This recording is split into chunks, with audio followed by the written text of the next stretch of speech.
Today India news and entertainment లోకి స్వాగతం. నేను మొహమ్మద్ అబ్దుల్ బారీ. ఈ రోజు ముఖ్యాంశాలు. ఈ రోజు హైదరాబాద్ లోని నాంపల్లిలో విషాదకర సంఘటన జరిగింది. ఆగస్టు 23 రాత్రి బజార్ ఘాట్ ఎక్స్ రోడ్స్ వద్ద మిలాదున్ నబీ కోసం లైట్లు ఏర్పాటు చేస్తుండగా సయ్యద్ మేరాజ్ కు విద్యుత్ షాక్ తగిలినట్లు పోలీసులు తెలిపారు. దీంతో ఆయన నిచ్చెనపై నుంచి కింద పడ్డారు. స్థానికులు ఉస్మానియా ఆసుపత్రికి తరలించగా చికిత్స పొందుతూ మృతి చెందారు. నాంపల్లి పోలీసులు కేసు నమోదు చేసి దర్యాప్తు చేస్తున్నారు. తెలంగాణలో కొత్త డ్రాఫ్ట్ ఓవర్ లిస్టు తయారైంది. రాష్ట్ర వ్యాప్తంగా 73 లక్షలకు పైగా పేర్లు డ్రాఫ్ట్ లిస్ట్ లో లేవని అధికారులు తెలిపారు. హైదరాబాద్ లో అత్యధికంగా 19.41 లక్షల పేర్లు లేవు.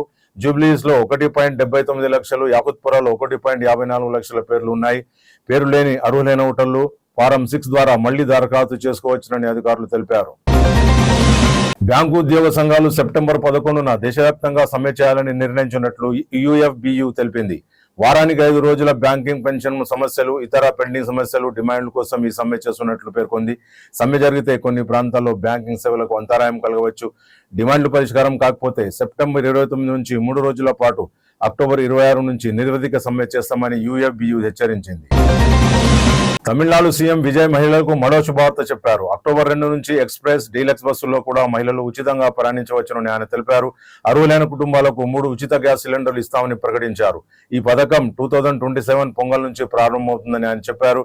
అలాగే రైతులు వ్యతిరేకిస్తున్న వరందూర్ కొత్త ఎయిర్పోర్ట్ ప్రాజెక్టును నిలిపివేస్తామని ఆయన ప్రకటించారు.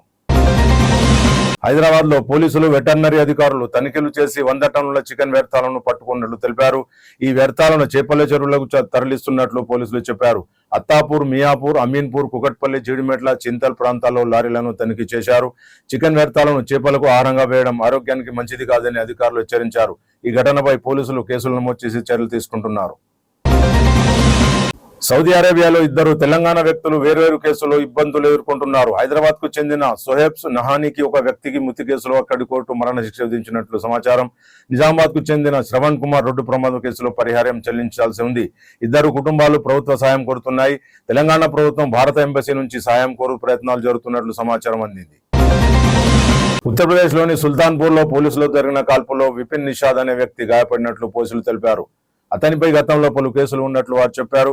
ఈ ఘటన తర్వాత మరో 2 పోలీసులు అరెస్ట్ చేశారు. వారి నుంచి చోరీ చేసిన బంగారు నగలు, ఒక బైక్, విదేశీ తుపాకీ బుల్లెట్లు స్వాధీనం చేసుకున్నట్లు ఎస్పీ వినీత్ జైస్వాల్ తెలిపారు. హైదరాబాద్ లో 45 కిలోల గంజాయిని పట్టుకున్నట్లు పోలీసులు తెలిపారు. ఈ కేసులో 4 అరెస్ట్ చేశారు. గంజాయిని విశాఖపట్నం నుంచి ఢిల్లీకి తీసుకెళ్తున్నట్లు పోలీసు చెప్పారు. డబ్బులు ఇస్తామని చెప్పి ఒకరు మైనర్ ను కూడా గంజాయి తరలించేందుకు ఉపయోగించినట్టు ఆరోపించారు. నాంపల్లి ప్రాంతంలో టాస్క్ ఫోర్స్ ఆబిట్స్ అధికారులు, పోలీసులు తనిఖీలు చేసి గంజాయిని స్వాధీనం చేసుకున్నారు. కేసుపై దర్యాప్తు కొనసాగుతోంది. పంజాబ్ లోని చండీగఢ్ లో ఈ రోజు పోలీసులు ఒక భారీ ఉగ్రకృత్యంను భగ్నం చేశారు. చండీగఢ్ లోని సెక్టర్ 43 బస్టాప్ సమీపంలో 3 అనుమానితులను పోలీసులు అరెస్ట్ చేశారు. లవ్ప్రీత్ సింగ్ 19, జస్ప్రీత్ సింగ్ అలియాస్ జషన్ సింగ్ 21, ప్రభు ప్రీత్ సింగ్ అలియాస్ ప్రభు 19 అరెస్ట్ చేశారు. 3లో 2 తరణ్, మరొకరు అమృత్సర్ కు చెందినవారు. పాక్ కు చెందిన ఖలిస్తానీ ఉగ్రవాది సత్నాం నట్టాతో సంబంధం ఉన్నట్లు అనుమానం. పంజాబ్, చండీగఢ్ లో ఉగ్ర దాడికి కుట్ర జరిగినట్లు ప్రాథమిక దర్యాప్తులో వెల్లడి. ఇచ్చిన హామీలు అమలు చేస్తున్న తమిళనాడు సీఎం విజయ్ అన్నపూర్ణ సూపర్ 6 పథకాన్ని ప్రారంభిస్తున్నట్లు ఆయన ప్రకటించారు. పొంగల్ నుంచి అన్నపూర్ణ సూపర్ 6 పథకం అమలు. ఈ పథకం కోసం 4,000 కోట్లు కేటాయించినట్లు తమిళనాడు సర్కార్ తెలిపింది. ఈ ఏడాది అక్టోబర్ 2 నుంచి మహిళలకు ఫ్రీ బస్ స్కీమ్ అమలు. డీలక్స్ బస్సులోనూ మహిళలకు ఉచిత ప్రయాణం జరుగుతుందని సీఎం తెలిపారు. మంత్రి కొండా సురేఖ ఎపిసోడ్ పై మీనాక్షి నటరాజన్ పీసీసీకి నివేదిక ఇవ్వనున్నట్లు ఎంపీ మల్లు రవి తెలిపారు. కొండా సురేఖ ఎపిసోడ్ పై వీడియోలు పరిశీలించిన కమిటీ కొండా సురేఖపై చర్యలకు సిఫార్సు చేయనున్న క్రమశిక్షణ కమిటీ, ఎమ్మెల్యేల అప్పీల్, వరుస ఎపిసోడ్ పై కమిటీ నివేదిక. ఇవాళ మరోసారి క్రమశిక్షణ కమిటీ సభ్యులను సమావేశం. ఉదయం సీఎం రేవంత్ రెడ్డితో భేటీ అయిన మల్లు రవి. హైదరాబాద్ లోని గచ్చిబౌలిలో నిర్మాణంలో ఉన్న 7 అంతస్తుల భవనం కూలి 2 వలస కార్మికులు మృతి చెందగా 3 గాయపడ్డారు. నిబంధనలకు విరుద్ధంగా భవనం నిర్మించిన యజమాని సయ్యద్ సాజిద్ ను పోలీసులు విమానాశ్రయంలో ఈ రోజు అరెస్ట్ చేశారు. కాంట్రాక్టర్ ఖాజా మొయినుద్దీన్ కోసం గాలిస్తున్నారు. ప్రమాదకరంగా దెబ్బతిన్న పక్క భవనాన్ని హైడ్రా కూల్చివేసింది. అక్రమ నిర్మాణంపై చర్యలు తీసుకోలేదని టౌన్ ప్లానింగ్ అధికారిని సస్పెండ్ చేశారు. ఇవి ఇప్పటికున్న ముఖ్యాంశాలు. మళ్ళీ రేపు కలుద్దాం. జై హింద్, జై భారత్. చూస్తూనే ఉండండి hope today India news and entertainment.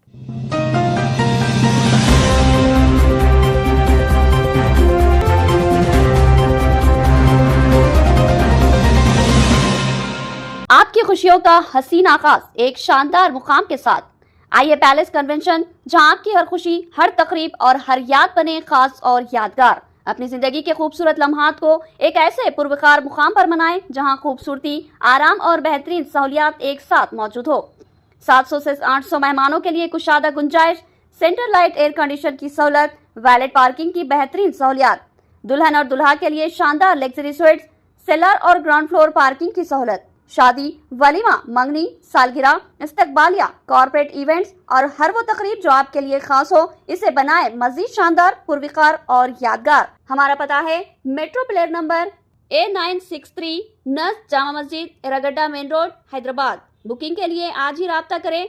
Phone 9700092906 या 7331111091 या 6301616105। आइए पैलेस कन्वेंशन, हर खुशी को बनाए यादगार।